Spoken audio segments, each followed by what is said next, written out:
फर्जी आईएएस बनकर करोड़ों की ठगी, बिहार के युवक ने खड़ा किया था पूरा नकली प्रशासन। अब गैंगस्टर एक्ट के तहत हुई कार्रवाई। नमस्कार, आप देख रहे हैं सिटी पोस्ट लाइव और मैं हूं रवि। उत्तर प्रदेश के गोरखपुर से एक ऐसा मामला सामने आया है जिसने न केवल पुलिस और प्रशासन को हैरान कर दिया है, बल्कि आम लोगों के बीच भी कई सवाल खड़े कर दिए हैं।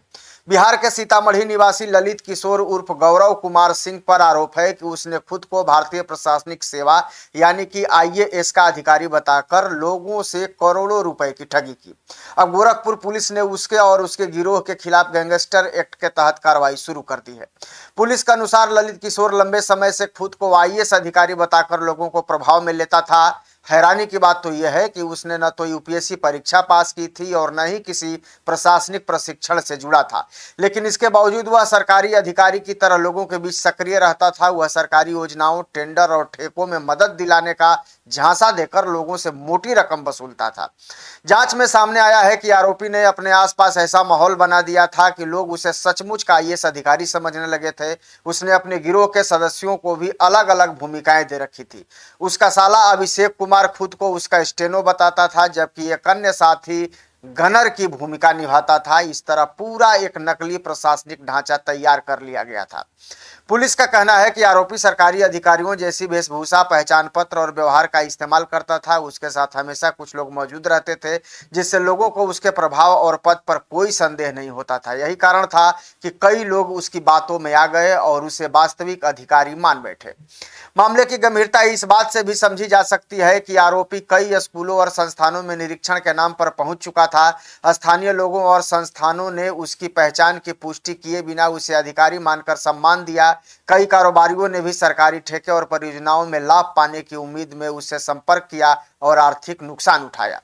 पुलिस जांच में यह भी सामने आया है कि गिरोह ने आधुनिक तकनीक का भरपूर उपयोग किया है। आरोपियों द्वारा नकली व्हाट्सएप चैट, फर्जी सरकारी पत्र, कुट चरित्र दस्तावेज और एआई आधारित सामग्री तैयार की जाती थी। इस दस्तावेजों और संदेशों के जरिए लोगों को यह विश्वास दिलाया जाता था कि उनका सीधा संपर्क उच्च प्रशासनिक अधिकारियों और सरकारी विभागों में है।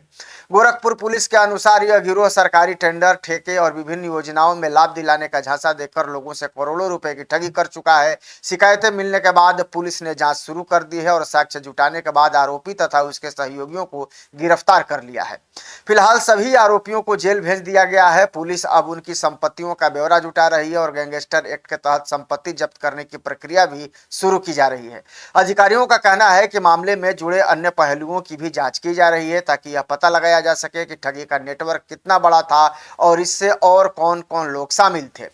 यह मामला जो है वो केवल एक ठगी की नहीं है, बल्कि समाज और व्यवस्था दोनों के लिए एक बड़ा सबक है। विशेषज्ञों का मानना है कि किसी भी व्यक्ति की पहचान और आधिकारिक पद की पुष्टि किए बिना उस पर भरोसा करना गंभीर जोखिम पैदा कर सकता है। साथ ही यह भी घटना सरकारी पहचान सत्यापन प्रणाली और जान जागरूकता की आवश्यकता को भी उजागर करती है। फर्जी आईएएस बनकर लोगों को ठगने का यह मामला दिखाता है कि अपराधी अब पारंपरिक तरीकों के साथ साथ तकनीकी का भी इस्तेमाल कर रहे हैं। ऐसे में आम लोगों को सतर्क रहने और किसी भी सरकारी अधिकारी की पहचान की पुष्टि करने के बाद ही उस पर भरोसा करने की सलाह दी जा रही है। फिलहाल पुलिस मामले की गहराई से जांच कर रही है और आगे और भी खुलासा होने की संभावना जताई जा रही है। लेकिन आप क्या सोचते हैं इस फर्जी आईएएस अधिकारी को लेकर? कमेंट में जरूर बताइएगा और ज्यादा से ज्यादा इस खबर को शेयर और लाइक भी कर दीजिएगा। धन्यवाद।